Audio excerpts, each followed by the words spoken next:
മനുഷ്യ, നിങ്ങൾ തേ വിളിച്ചിട്ട് അവിടെ നടന്നെല്ലാം വിളമ്പിയോ? ഞാൻ വിളിച്ചായിരുന്നു, പക്ഷെ അവൻ കോൾ എടുത്തില്ല. ഓ, എന്നാ ഇനിയൊന്നും പറയാൻ നിൽക്കണ്ട. തേടെ മമ്മിയും പപ്പയും ഈ മാരേജായിട്ട് മുന്നോട്ട് പോകാൻ തന്നെ തീരുമാനിച്ചിരിക്കുന്നത്. അതുകൊണ്ട് സ്റ്റെല്ല പറഞ്ഞ കാര്യമൊന്നും ഇനി അവൻ അറിയണ്ട. ഇനി എങ്ങാ നിങ്ങൾ അവനെ വിളിച്ച് പറഞ്ഞിട്ടുണ്ടേല് പിന്നെ നിങ്ങളെ ഞാൻ ഈ റൂമിൽ കയറ്റില്ല. ഞാൻ പറയില്ല. എന്നാ നിങ്ങൾക്ക് കൊള്ളാം. കോളേജിലേക്ക് പോകുന്ന വഴിക്ക് എന്നെ കോഫി ഷോപ്പിൽ നിറക്കുവോ? അതൊന്നും പറ്റില്ല, എന്റെ കൂടെ കുക്കി ഉണ്ടാവും. അവളോട് ഒരു ദിവസം അവരുടെ കൂടെ പോവാൻ പറ. അതിന് അവരും ബൈക്കിലാ പോകുന്നത്. ഇന്നൊരു ദിവസത്തേക്ക് കാർ എടുക്കാൻ പറ. നീ കാറിൽ പോ, പപ്പയോട് പറഞ്ഞാ മതി, കൊണ്ടുവിടും. എന്താറ്റ ഇങ്ങനെയൊക്കെ പറയുന്നേ? ഞാൻ കല്യാണം കഴിക്കാൻ പോകുന്ന ചെക്കൻ്റെ കൂടെ പുറത്ത് പോണെന്ന് എനിക്ക് കാണില്ല ആഗ്രഹം. നീ എന്താ അത് മനസ്സിലാക്കാത്തെ? നിന്നോട് ഞാൻ പറഞ്ഞതല്ലേ എനിക്ക് മറ്റൊരാളെ ഇഷ്ടമാണെന്ന്. അതിനെന്താ, എനിക്ക് നിന്നെയല്ലേ ഇഷ്ടം? നിനക്ക് മാത്രം മതിയോ ഇഷ്ടം? എനിക്കൂടെ ഇഷ്ടപ്പെടണ്ടേ? അതിനിവിടെ പ്രസക്തിയില്ല. നീ എന്നെ കോഫി ഷോപ്പിലേക്ക് ആക്കാൻ നോക്ക്. നീ തനിയെ പോയാ മതി. നീ കൊണ്ടുപോകുന്നുണ്ടോ അതാ ഞാൻ മമ്മിയെ വിളിക്കണോ? ആ കേറ്. കുട്ടിമോളെ, നമ്മളൊന്ന് കാറിലാ പോകുന്നത്. അതെന്ത് പറ്റി? അത് പിന്നെ ഇന്ന് തേടെ കൂടെ സ്റ്റെല്ല ഉണ്ടായിരുന്നു, അവര് നേരത്തെ പോയി.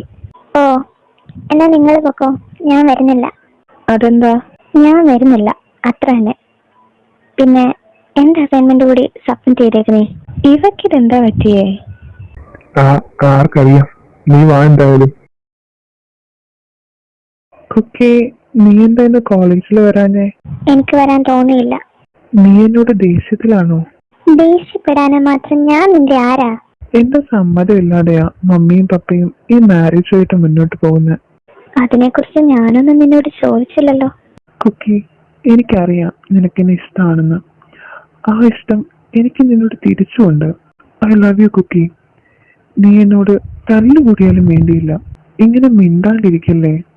ഈ കല്യാണം ഞാൻ എങ്ങനെയെങ്കിലും മുടക്കിക്കോളാം. നീ എന്നോടൊന്നും മിണ്ട്. എന്നാ നീ ആദ്യം പോയി കല്യാണം മുടക്കിയിട്ട് വാ, അപ്പൊ ആലോചിക്കാം മിണ്ടണോ വേണ്ടയോന്ന്. മമ്മി, എനിക്കൊരു കാര്യം പറയാനുണ്ട്. എന്താ? ഈ കല്യാണം നടക്കില്ല. അത് നടത്താനാണല്ലോ ഞങ്ങളൊക്കെ ഇവിടെ ഉള്ളത്. മമ്മി, എനിക്ക് വേറൊരു കുട്ടി ഇഷ്ടമാണ്. അതുകൊണ്ട് സ്റ്റെല്ലയെ കല്യാണം കഴിക്കാൻ പറ്റില്ല. ഇത് നിന്റെ വായിന്ന് തന്നെ കേൾക്കാൻ വേണ്ടിയാ ഞങ്ങൾ കാത്തിരുന്നത്. നിനക്ക് വേറെ ആളെ ഇഷ്ടമാണെന്ന് സ്റ്റെല്ല പറഞ്ഞിരുന്നു. നീ അത് ഞങ്ങളോട് പറയാത്തത് കൊണ്ട് ഞങ്ങള് നിന്നെ കൊണ്ട് തന്നെ പറയിപ്പിക്കാന്ന് വെച്ചു. അതിനുവേണ്ടി ചെയ്തതാ ഇതൊക്കെ. ഓഹോ, അപ്പോ എല്ലാരും കൂടെ അറിഞ്ഞു വെച്ചോണ്ട് ചെയ്തതാണല്ലേ? അതെ. ഇനി ആ പെങ്കൊച്ചാരാന്നും കൂടെ പറ. അത് പറയാൻ എനിക്ക് മനസ്സില്ല. അവസാനം നിങ്ങൾ കൊണ്ടുവന്ന് കല ഉടച്ചില്ലേ മനുഷ്യ?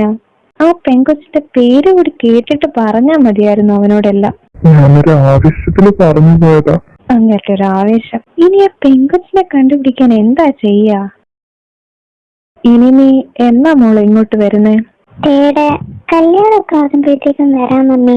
അതിന് ആ കൊച്ചു വരാനവൻ പറയണ്ടേ? അതൊക്കെ അവൻ പറഞ്ഞോളും. മമ്മിയോടും പപ്പയോടും അന്വേഷണം പറഞ്ഞേക്ക്. അതിന് ഞാൻ എന്റെ വീട്ടിലേക്കല്ല മമ്മി പോകുന്നത്, ജിമിച്ചാന്റെ വീട്ടിലേക്കാ. 1 വീക്ക് കഴിഞ്ഞിട്ട് അവിടെ നിന്ന് തിരിച്ച് വീട്ടിലേക്ക് പോവും. അപ്പൊ ഇനി ഹോബിക്ക് പണിയായി. എന്തായാലും അവളെ ഒന്ന് വിളിച്ച് പറഞ്ഞേക്കാം. എന്നാ ഞാൻ ഇറങ്ങട്ടെ കുട്ടി, ഞാൻ പോവാ. പിന്നെ യൂങ്കിച്ചിനെയും ചിമ്മിയെയും കണ്ടില്ലല്ലോ. അവര് ഷോപ്പിങ്ങിന് പോവെന്ന് ഏലിയമ്മ പറഞ്ഞായിരുന്നു. തേയും അവരുടെ കൂടെ പോയിന്നാ തോന്നുന്നത്. എന്തായാലും ഞാൻ ഇറങ്ങട്ടെ. എന്നാ അവരോടൊക്കെ ഞാൻ പോയിന്ന് പറഞ്ഞേക്ക്.